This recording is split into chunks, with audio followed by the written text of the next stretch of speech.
오늘의 말씀 보겠습니다. 빠르게 배웁시다. 이런 제목으로 오늘 말씀을 나누겠습니다. 옛날에는 모든 것을 학교에서 다 배웠습니다. 학교가 안 되면은 학원 가서 배우기도 하고요. 근데 요즘은 전부 다 뭘 통해서 배웁니까? 유튜브. 네. 유튜브라고 하는 이 유튜브를 통해서 모든 걸 배우게 되는데 없는 게 없어요. 정말 모든 게 다 들어있는 것 같습니다. 현대의 시대가 이렇게 정보의 홍수 시대라 그러죠. 우리의 머릿속에 무엇이 들어있는지도 모를 정도로 엄청난 정보들이 머릿속에 있긴 있는데 잘 활용을 못하기도 하고, 그죠? 자, 중요한 그겁니다. 그런데 내 머릿속에 있는 그것들이 내지는 유튜브에서 보여주는 그러한 것들이 정말 진리일까? 라고 할 때에 우리는 이런 물음표를 달면서 그것은 아니다 라고 말하는 것이죠.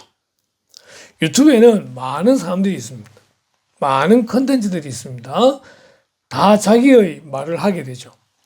그래서 이런 말도 있고 저런 말도 있고 많은 말이 있게 되는데 그 모든 말이 다 진리냐? 아니다라고 하는 것입니다. 현대가 가르쳐서 포스트 모더니즘이라고 말합니다. 이 포스트 모더니즘의 세계는요, 절대적이고 보편적인 진리는 존재하지 않는다고 봅니다. 너도 옳고 나도 옳다는 것이죠.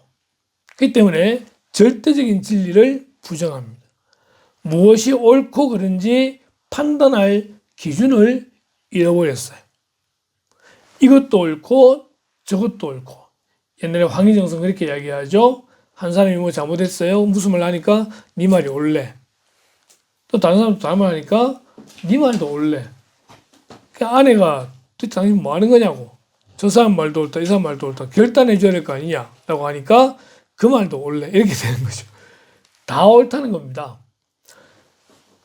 절대적인 진리가 부정되다 보니까 사람들이 아는 것이 전부 다 진리라고 생각하지만 그냥 실상 그것들이 진리가 아니더라는 것입니다.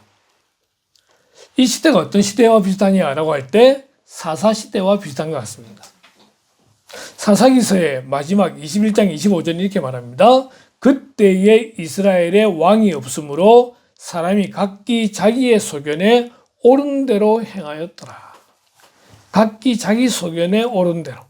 그러니까 이게 많은 일들이 벌어지게 됩니다. 제사장을 이 성막에서 봉사하는 제사장을 레위지파해야 되는데 한 개인이 돈을 주고 제사장을 사가지고 집에 제사장 세우지 않나. 이 집을 공격해온 사람이 그 지파가 이 제사장을 자기 지파의 제사장을 세우지 않나. 뭐 이런 일들부터 시작해가지고 사람을 죽이고 또 죽이는 그런 험난한 일들이 일어나게 되는데 그런 모든 험한 일들의 원인이 뭐냐. 왕이 없기 때문에 각각 자기의 소견에 옳은 대로 행하였더라. 이게 21장이에요.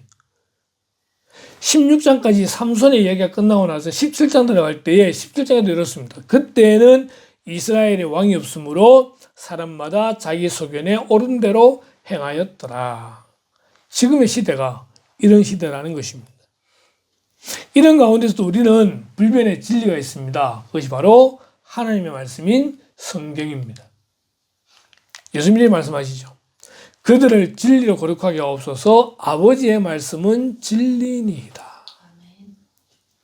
모두가 다 진리라고 말하는 그런 거짓된 세상 가운데 있지만 참된 진리가 있으니 그것이 바로 하나님의 말씀이라는 것이죠.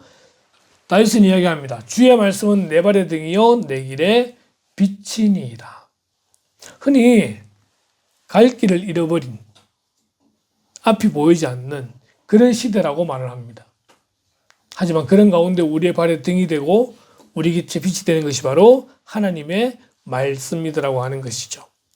이 말씀, 하나님의 말씀인 성경, 이 성경은 하나님의 감동으로 기록되었다고 말합니다. 모든 성경은 하나님의 감동으로 된 것으로. 성경은 모두 66권입니다. 한 권의 책으로 다 집합되어 있지만 66권의 책으로 되어 있습니다. 이 66권을 적은 사람은 무려 40명입니다. 때로는 모세가, 때로는 다윗이, 때로는 사도 바울이 다양한 사람들이 글을 기록했음에도 불구하고 이 모든 글의 저자가 누구냐라고 할 때 하나님이시라고 말씀하고 있습니다. 하나님께서 그 마음에 감동을 주셔서 우리말로 표현할 때 한 글자 한 글자까지 번역되어져서 쓰여진 우리 성경까지도 하나님의 감동으로 기록되었다라고 하는 것입니다. 그러기에 이 성경은 하나님의 말씀입니다.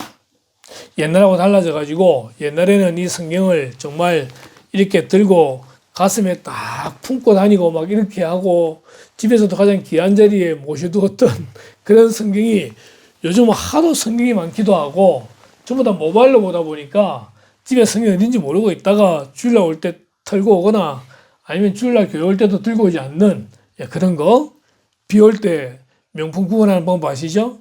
비 올 때 명품 구분하는 방법은 이 자기 품에 집어넣으면 진짜 명품인 거고 머리에 쓰면은 가짜라 그러는데 성경책으로 비를 막는 그런 경우도 있기도 하더라고요.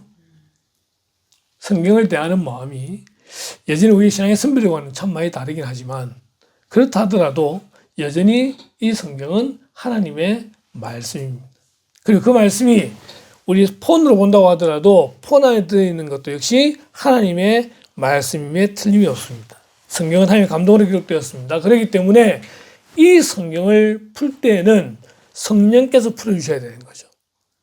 이 성경이 교훈과 책망과 바르게 함과 어려 교육하기에 유익하고 하나님의 사람으로 온전하게 만드는 그런 성경이지만 이 성경을 사사로이 풀면 안 된다는 거예요. 베드로후서에 보니까 먼저 할 것은 성경의 모든 예언은 사사로이 풀 것이 아니니 예언은 언제든지 사람의 뜻으로 낸 것이 아니요 오직 성령의 감동하심을 받은 사람들이 하나님께 받아 말한 것입니다. 요즘 박진영에 대한 이야기가 조금 좀 SNS에 떠들고 있는데 한때 그가 이제 성경을 읽었다고 하면서 자기 나름대로의 신학을 이야기했습니다. 배우지 않고 신학 말할 수 있긴 해요. 성경을 풀어서 하는 거니까. 그런데 알고 보니 그 뒤에 모든 내용이 구원파에서 나온 내용과 거의 동일하더라는 것입니다. 그래서 이제 이단 시비가 있게 되는 것이죠. 성경은요, 개인이 사사로이 풀어야 되는 게 아니에요. 1980년대 이후에 한국 교회가 큐티가 들어오고 또 많은 활발한 문서 활동을 통해서 개인적으로 성경을 읽고 묵상하고 큐티하고 좋아요. 하지만 그 성경은 누가 풀어주셔야 되느냐?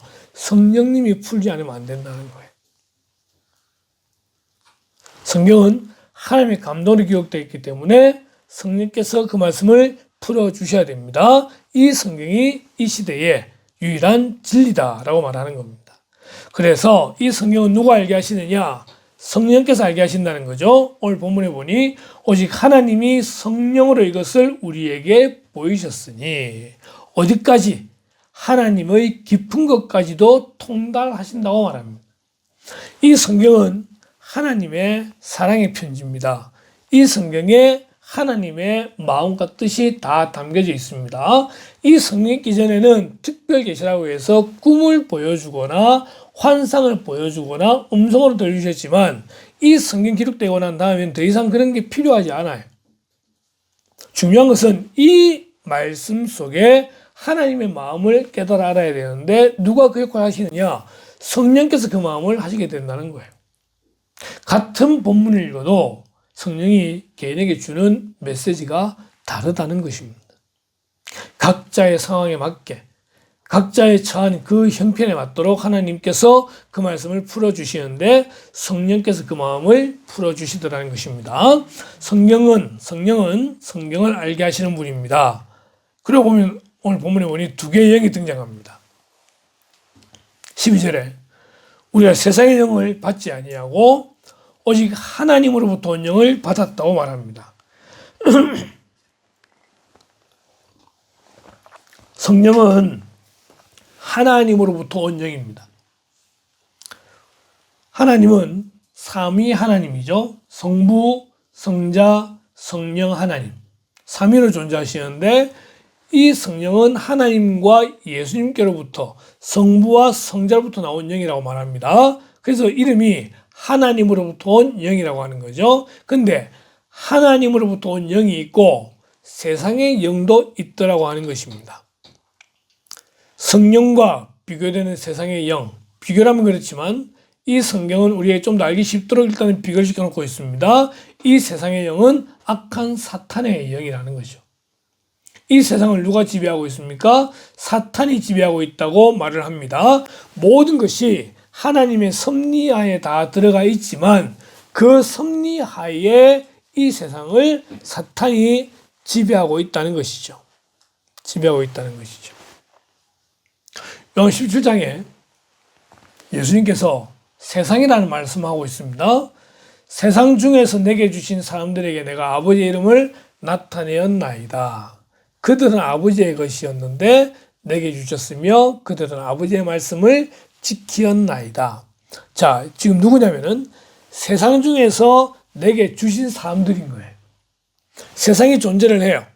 이 세상 가운데 예수님께 주신 사람들에게 아버지 이름을 나타내고 그들의 아버지 말씀을 지키더라는 것입니다. 그러면 세상은 여전히 말씀을 지키지도 아니하고 하나님의 사람, 예수님의 사람이 아닌 상태로 남아 있는 것이죠. 교회가 헬라어로 뭐라 그랬죠? 에클레시아. 에클레시아라는 말은 밖으로 불러낸 사람들의 모임이라는 거예요. 이 세상 가운데서 불러낸 사람들, 그게 교회라는 거거든요. 세상이 존재한다는 거예요. 세상이 존재한다는 거예요. 11절에 나는 세상에도 있지 아니하오나 그들은 세상에 있사옵고. 지금 이 요한복음 17장은 예수님의 기도입니다. 누구를 위한 기도냐? 특별히 제자들을 위한 기도입니다. 예수님은 이제 내일이면은 십자가에 죽으시는 거예요. 십자가에 죽임을 당하고 다시 부활하시고 승천하시게 될 텐데, 그래서 나는 세상에 있지 않지만 이 제자들은 이 세상에 남아있게 된다는 거예요. 세상은 존재하죠. 언제까지? 예수님이 재림해서 이 세상을 심판할 때까지 이 세상은 여전히 존재합니다. 그리고 이 세상을 다스리는 악한 영은 여전히 존재하게 되는 거고요. 나는 세상에 있지 아니하오나 그들은 세상에 있사옵고. 이게 세상이에요. 14절 내가 아버지의 말씀을 그들에게 주었사오며 세상이 그들을 미워하였사오니 이는 내가 세상에 속하지 아니함 같이 그들도 세상에 속하지 아니함으로 인함이니이다. 세상이 그들을 미워한대요. 예수님을 믿는 하나님의 사람들을 미워한대요. 누가요? 세상이. 세상은 하나님을 알지 못한다고 말합니다. 25절에 의로우신 아버지여 세상의 아버지를 알지 못하여도 결국 아버지를 알지 못하고 하나님을 알지 못하고 하나님 믿는 사람들을 핍박하고 죽이는 그것이 세상이다 말하는 거예요. 그리고 그 세상을 지배하고 있는 세상에 영이 있다는 것입니다. 이 영의 특징은 뭐냐면은 하나님을 믿으려고 하는 사람들을 방해해서 믿지 못하게 하는 거예요. 그래서 때로는 핍박을 하기도 하고 때로는 너무 많은 물질과 이 평화로움 속에서 하나님을 믿지 못하도록 만드는 그런 역할도 하기도 하고, 그게 이 세상의 영이에요. 자, 그런 세상의 영과 비교해서 하나님으로부터 온 영이 있잖아요. 이 하나님의 영이 하는 일이 뭐냐? 하나님께서 우리에게 은혜로 주신 것들을 알게 하려 하심이라는 것입니다. 이게 아멘인 거예요. 아멘. 우리가 아멘 할 때는 그 말씀이 나에게 공감되기 때문에 아멘을 하는 겁니다. 우리의 문제가 해결될 때 우리는 아멘으로 화답하게 됩니다. 은혜라고 하는 것은 내가 가진 문제가 있을 때 근데 말씀을 통해 그 문제가 해결될 때 우리는 은혜 받았다고 말을 하게 되는 거예요. 근데 그 은혜 받은 걸 누가 알게 하느냐? 성령께서 알게 하신다는 거예요. 성령이 함께 하지 아니하면 우리는 어떤 경우에도 감사하지 않습니다. 그 마음에 원망이 가득하고 그 마음에 분노가 가득하고 항상 모든 일에 불평, 불만이 가득한 그것이 이 세상에 속한 사람의 모습입니다. 하나님께 속한 사람은 성령이 그 안에 계시기 때문에 모든 것이 은혜임을 알게 하시고 그로 인하여 아멘과 감사를 하도록 만드신다는 거예요. 우리는 하나님께 속한 사람입니다. 그러기에 우리는 모든 일에 감사로 예배를 드리는 자가 될 수 있습니다. 이 성령이 하시는 일이 뭐라 그랬죠? 하나님을 알게 하시는 거예요. 하나님을 알게 하시고 하나님이 주신 은혜를 알게 하는 것이 성령의 역할입니다. 호세아 6장 3절에 보니까 그러므로 우리가 여호와를 알자 힘써 여호와를 알자라고 말합니다. 호세아가 이렇게 이야기하는 이유는 무엇입니까? 호세아가 있던 당시는 이스라엘이 가장 부강할 때였습니다. 그런데 그 왕 여로보암 2세를 넘어선 그 다음부터는 점점점 나라가 어려워지다가 결국은 망하게 되거든요. 그때 호세아가 하는 말이 이 말인 거죠. 나라가 망한 이유가 뭐냐? 힘이 없어서 망하는 게 아니라 하나님을 제대로 알지 못했기 때문에 망했다는 겁니다. 하나님을 모른다는 것은 그 가운데 누가 계시지 않는다? 성령님이 계시지 않는다는 거예요. 하나님이 함께하지 않을 때, 하나님을 모를 때 이스라엘은 멸망하더라는 것입니다. 물론 이 멸망이 완전한 멸망이 아닙니다. 하나님은 그 백성에게 징계하시지만 다시 회복시켜 주시고 다시 치료해 주시고 다시 싸매어 주실 것입니다. 그러나 그들이 하나님을 모르고 있기에 거기에 대한 대가와 징계를 받게 되는 거죠. 성령이 계셔서 하나님을 알아야 한다는 것입니다. 하나님 아는 게 왜 중요합니까? 그것이 영생이기 때문에 그렇습니다. 우리 요한복음 10장 3절 같이 한번 읽어보겠습니다. 시작. 영생은 곧 유일하신 참 하나님과 그가 보내신 자 예수 그리스도를 아는 것이니이다. 아멘. 진시황이 이 말을 알았다면 정말 좋았을 텐데 이 구절을 몰라가지고 불로초를 구하고 불사조 찾다가 결국은 죽었잖아요. 영생은 곧 유일하신 참 하나님과 그가 보내신 자 예수 그리스도를 아는 것이니이다. 아는 것이 믿는 것이거든요. 하나님을 알고 예수님을 알 때에 영원한 생명, 구원, 죄사함, 천국을 누리게 되는 거예요. 근데 그것을 누가 알게 해주시느냐? 성령께서 알게 해주시더라는 거죠. 누가 믿게 하시느냐? 성령께서 믿게 하시더라는 것입니다. 성령이 그 안에 있을 때 이 사람은 영원한 생명을 누리게 되는 것입니다. 성령은 우리에게 하나님을 알려줍니다. 성령은 우리에게 예수 그리스도를 알려줍니다. 그 성령 우리 가운데 거하시게 될 때 우리는 영적인 일을 분별할 수 있습니다. 앞서 말씀드릴 때 지금의 세상은 엄청난 정보 홍수 시대에 살아가고 있고 많은 것들이 인터넷을 통해서 알 수 있긴 하지만 그 모든 것이 진리냐라고 할 때에 진리가 아닐 수도 있다는 것입니다. 많은 것이 진리가 아닙니다. 그래서 나중에 다시 또 바뀌게 되는 거죠. 심지어는 우리가 과학이라고 말하는 것도 사실 출발이 가설이다 보니까 이 가설이 달라지고 틀려질 때마다 과학 전체가 바뀌게 되는 그런 오류를 범하게 되는 거잖아요. 과학인데, 수학인데. 우리는 성령께서 우리 가운데 가심으로써 분별하는 사람이 되어야 됩니다. 우리가 이것을 말하거니와 사람의 지혜가 가르친 말로 아니하고 오직 성령께서 가르치신 것으로 하니 영적인 일은 영적인 것으로 분별하느니라. 내일부터 이제 학교 시험이 시작될 텐데 고등학교는 또 시험을 치고 있는 학교들도 있기도 하고 시험을 치기 위해서는 잘 배워야 됩니다. 잘 배우기 전에 예습을 해야 되고요. 학교에 잘 배우고요. 배운 걸 복습을 하고요.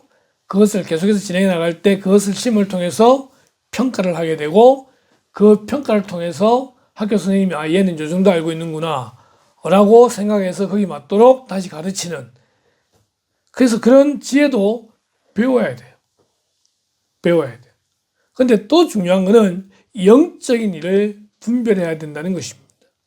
무엇이 옳고 무엇이 그런지 우리가 판단할 수 있어야 됩니다. 무엇으로요? 하나님의 말씀으로. 누가요? 성령께서 이것이 옳은지 아닌지를 판단하게 하시는 것이죠. 영적인 일은요, 영적인 것으로 분별해야 됩니다. 2장 14절 육에 속한 사람은 하나님의 성령의 일들을 받지 아니하나니 이는 그것들이 그에게는 어리석게 보이며 또 그는 그것들을 알 수도 없나니 그러한 일은 영적으로 분별되기 때문이라. 육에 속한 사람은요, 하나님의 성령의 일들을 몰라요. 모르기 때문에 그게 어리석어 보이는 거예요. 세상에서 예수 믿는 사람들은 때로는 어리석게 보이기도 하고 바보처럼 보이기도 하고 뭐가 좀 모질하게 보이기도 하고. 왜요? 성령에 따라 살기 때문에. 성령에 따라 살면은 세상에서 사는 것과는 달라요. 달라요. 우리는 영적인 사람들이기 때문에 영적인 것을 분별해서 그 영적인 것으로 옳게 살려고 노력을 해야 되는 거예요. 왜요? 그것이 하나님의 말씀이기 때문에 그렇습니다. 로마서 8장에 보니까요, 두 가지를 비교합니다. 육신을 따르는 자는 육신의 일을, 영을 따르는 자는 영의 일을 생각하나니 육신의 생각은 사망이요 영의 생각은 생명과 평안이니라. 육신의 생각은 사망이요 영의 생각은 생명과 평안입니다. 그 생각을 통해서 내 마음에 평안이 주어진다? 그건 하나님 주시는 마음이 맞아요. 그런데 뭔가 마음이 불편해요. 불안해요. 그건 하나님 주시는 마음이 아닌 거예요. 육신의 생각은요, 무엇을 먹을까? 무엇을 마실까? 무엇을 입을까? 육신의 생각이에요. 필요하죠. 필요하나 그것은 염려할 것이 아니라는 거예요. 염려할 것은 먼저 그의 나라와 그의 의를 구하는 것. 그렇게 할 때 우리에게 생명이 주어지고, 아니 이미 우리는 생명을 받은 자이기 때문에 그런 삶을 살아야 되는 거죠. 그렇게 평안이 주어진다고 말합니다. 만일 너희 속에 하나님의 영이 거하시면 너희가 육신에 있지 아니하고 영에 있나니 누구든지 그리스도의 영이 없으면 그리스도의 사람이 아니라. 우리 흔히 말장난 비슷하게 내가 믿는다. 그렇죠. 내가 믿는 거죠. 그런데 내 마음에 믿음을 누가 주셨습니까? 하나님이 성령을 통해서 나에게 믿음을 주신 거예요. 그러면은 말로는 내가 믿는 게 아니라 성령님이 나에게 믿음을 주셔서 내가 믿습니다. 이래 돼야 되는 게 맞잖아요. 그죠? 근데 이래 믿으나 저래 믿으나 믿는 건 믿는 거니까 우리 믿음이라고 이렇게 표현을 하긴 합니다. 자, 중요한 것은 그 마음에 하나님의 영이 계시지 않으면 그 사람은 예수님을 주라 고백하지 못한다는 것입니다. 요즘도 인터넷에 보게 되면은 가끔 영상 중에 보면은 성령 받을 때 모습이 나오는 그런 이제 영상들이 있어요. 쇼츠에 보게 되면은. 그럼 앞에 이제 목사 같은 사람이 있고 손을 딱 대면 그 사람이 막 전기 충격 든지 하다 자빠지고 이런 경우가 있습니다. 70년대는 진짜 그런 줄 알았어요. 성령이 번개처럼 내려와가지고 뻗어야 되고 뻗고 나면은 손에 성령이 이제 불처럼 왔다 빠져나간 흔적이 있어야 되고 그렇게 해달라고 전부 다 막 고함 지르고 소리치고 했는데 성령님이 그렇게 오는 게 아니에요. 이미 그 마음에 예수를 믿는 믿음이 있다고 한다면 이미 성령이 그 마음에 계시다라는 거예요. 그것으로 우리는 증거를 삼는 거예요. 아들이 있는 자에게는 생명이 있고 아들이 없는 자에게는 생명이 없다. 그 아들 이름을 믿는 것, 누가 믿게 하느냐? 성령이 믿게 하신다는 것. 그래서 그 믿음을 가지는 것.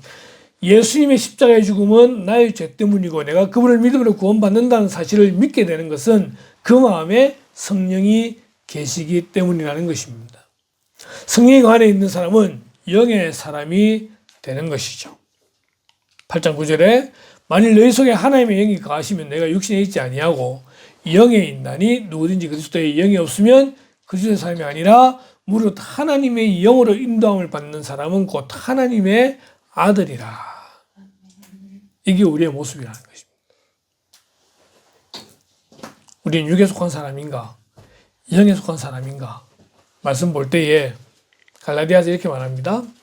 육체의 일은 분명하니 곧 음행과 더러운 것과 호색과 우상숭배와 주술과 원수 맺는 것과 분쟁과 시기와 분냄과 당짓는 것과 분열함과 이단과 21절에 투기와 술취함과 방탕함과 또 그와 같은 것들이라.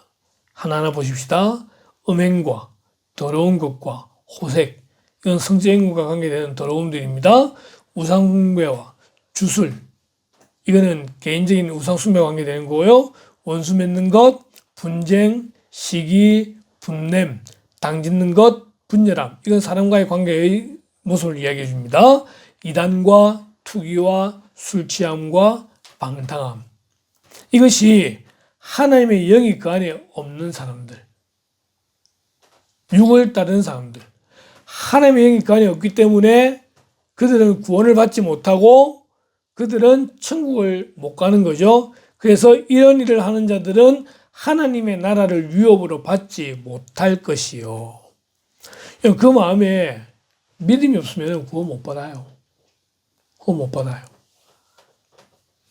요즘 이순신 장군과 세종대왕이 구원 받았느냐 못 받았느냐 이런 문제가 인터넷에 등장하고 있는데, 그래요. 그 당시는 복음이 우리나라에 들어와 있지 않는 거예요. 하나님의 섭리 가운데 그때는 제외되어 있는 거예요. 자기의 선행으로 구원받는 것이 아닙니다. 모든 사람은 다 죄를 지었기 때문에 다 사망에 이르러 있어요. 그 가운데 은혜를 주셔서 택한 자들을 선택하게 되시는데, 하나님이 그 마음이 없는 사람, 성령이 그 마음이 없는 사람, 하나님의 사람이 아닌 사람들은 하나님의 나라를 위협으로 받지 못합니다. 반면에 성령이 그 안에 있는 사람들은 사랑과 희락과 화평과 오래 참음과 자비와 양성과 충성, 온유와 절제. 앞서 말씀드렸죠? 이런 것이 있는 사람은 세상으로부터요, 바보 취급당합니다. 이기적인 사랑을 하는 그런 가운데 예수님 사랑으로 아낌없이 주는 그런 사랑을 한다? 바보죠. 전부 다 분노하고 있는데 혼자 좋아하고 기뻐한다? 바보입니다. 다른 사람은 다 자기 이익을 챙기기 위해서 서로 간에 트러블 메이커가 되는데 화평케 하기 자기를 죽인다? 바보죠. 오래 참음, 자비, 양선, 충성, 온유, 절제, 세상의 사랑과는 전혀 다른 이런 열매를 추구하는 삶을 살 때에 세상은 그들을 핍박합니다. 그런데 그것이 하나님의 사람의 모습이더라고 하는 것입니다. 우리는 무엇을 추구해야 되겠습니까? 세상 사람들에게 인정받기 위해서 그들과 똑같은 모습을 하는 걸 따라야 되는지, 아니면 세상이 때로는 손가락질하고 핍박한다 할지라도 하나님의 영이 있는 사람처럼 우리는 살아갈 것인지. 누군 그렇게 얘기합니다. 직장은 다르다고, 사회는 다르다고, 세상은 다르다고. 그런데 그들과 똑같이 행동하면 그곳에는 아무런 역사도 나타나지 않습니다. 갈라디아서 5장 24절부터 보면요, 그리스도 예수의 사람들은 육체와 함께 그 정욕과 탐심을 십자가에 못 박았느니라. 만일 우리가 성령으로 살면 또한 성령으로 행할지니 헛된 영광을 구하여 서로 노엽게 하거나 서로 투기하지 말지니라. 우리가 그리스도의 사람이기 때문에 우리의 모든 정욕과 탐심은 다 십자가에 못 박아버리고 이제 우리는 성령으로 행하는 사람, 영광을, 헛된 영광 구하지 말고, 이 헛된 영광 명예잖아요. 명예. 우리 노예를 하게 되면은 총대로 가는 사람들을 뽑습니다. 전국에 총대로 가는데 그 총대라는 자리가 참 좋은 모양인가 봐요. 저마다 총대가 되려고 이제 막 길을 쓰고 싸우는데, 보면은 총회 가서 일을 할 수 있는 사람이 있는가 하면은 일도 못하는데 총회 가는 그런 분들이 또 있어요. 그거 다 영광이에요. 헛된 영광. 헛된 영광. 잘못된 명예. 서로 노엽게 하거나 서로 투기하지 말지니라. 요즘 제가 조금 이제 간이 좀 부어가지고 아내가 한마디 하면 한마디 받아치고 있습니다. 딱 목소리 달라지잖아요? 저도 목소리 달라집니다. 네. 간이 많이 부었어요. 서로 노엽게 하지 말거나, 노엽게 하거나 서로 투기하지 말라는 거죠. 투기하지 마라. 내가 주인이 아니라 내 안에 계신 성령님이 주인이신 그런 모습으로 우리가 좀 더 변화될 수 있기를 바랍니다. 네. 자, 오늘 말씀의 마지막 부분 이런 말씀이 나와요. 누가 주의 마음을 알아서 주를 가르치겠느냐? 그러나 우리가 그리스도의 마음을 가졌느니라. 자, 그리스도의 마음. 우리가 그리스도의 마음을 가졌느니라. 내 마음이 내 마음이 아니에요. 내 마음이 그리스도의 마음으로 바뀌어지는 거죠. 1장 8절에 빌립보서에 내가 예수 그리스도의 심장으로 너희 무리를 얼마나 사모하는지 하나님이 내 증인이신다. 내가 예수 그리스도의 심장, 그 창에 찔린 그 심장이 내 심장이다. 자기 생명을 던지기까지 우리를 사랑하셨던 그 주님의 사랑이 내 마음에 그대로 심어지기를 바라는 사도 바울의 마음입니다. 우리가 그리스도의 사람이라고 한다면은 우리 가운데 성령이 계시다고 한다면은 우리의 마음이 그리스도의 마음으로 그리스도의 심장으로 바뀌어지는 은혜가 있어야 됩니다. 이 마음은 긍휼히 여기는 마음이에요. 이 마음은요, 사랑으로 바라보는 그러한 마음이에요. 사도 바울이 다시 말합니다. 너희 안에 이 마음을 품으라 곧 그리스도 예수의 마음이니. 이번 한 주간을 지나면서 이 말씀에 좀 집중할 수 있길 바랍니다. 그리스도의 마음, 그리스도의 마음. 성경을 읽을 때에도 성령께서 내 마음에 감동을 주셔서 말씀을 깨달아 알게 하시되 그 말씀을 마음에 새기고 말씀대로 살려고 하는 그러한 성도의 모습, 우리가 잘 배워야 됩니다. 바르게 배워야 되고요, 바르게 행동해야 됩니다. 교회에서 많은 설교를 듣고 많은 걸 듣는데 행동은 달라요. 그래서 세상이 목사를 보고 뭐 하는 사람이다? 설교하는 사람이다. 이게 부정적인 말이에요. 말은 참 많이 하는데 그 말씀대로 따르지는 않는 그러한 교회의 모습들, 부정적인 모습을 이야기하는 거죠. 우리가 그리스도의 마음을 품게 되면은 이 빌립보서 2장 이후의 말씀 보니 예수님처럼 낮아지고 겸손하고 십자가에 죽기까지 복종하는 그런 마음을 말하고 있는 거예요. 우리는 그냥 그리스도의 마음이 좋아 보이지만 그 그리스도의 마음은 철저한 자기 희생을 이야기하게 되는 겁니다. 그래서 오늘 우리 주보에 적혀있는 주제 성구를 보니까 하나님 아는 것을 대적하여 높아진 것을 다 무너뜨리고 모든 생각을 사로잡아 그리스도에게 복종하게 한다. 이게 배움의 목적이에요. 말씀을 배운다고 할 때 말씀을 왜 배우느냐? 결국 우리를 쳐서 그리스도에게 복종하도록 하시기 위함이라는 것입니다. 그래서 우리는 잘 배워야 되는 거예요. 잘 배워야 되는 거예요. 오늘 말씀 가운데 가장 중요한 것은요, 성령께서 우리에게 성경 말씀을 풀어주신다는 것과 그 성령이 우리 가운데 계실 때 우리가 하나님의 사람이 된다는 것과 우리는 하나님의 사람으로서 말씀에 잘 순종하고 복종하는 그런 성도가 되어야 된다는 것입니다. 말씀이 왜곡되어져서 배우기는 배우는데 잘못된 걸 배워가지고 이단에 빠지거나 자기가 잘났다고 하는 경우도 있습니다. 아닙니다. 우리는 배울수록 철저히 낮아지고 순종하는 성도가 되어야 되는 것입니다. 그리스도의 마음을 품고 순종하는 저와 여러분 되기를 주님의 이름으로 축원합니다. 기도하겠습니다.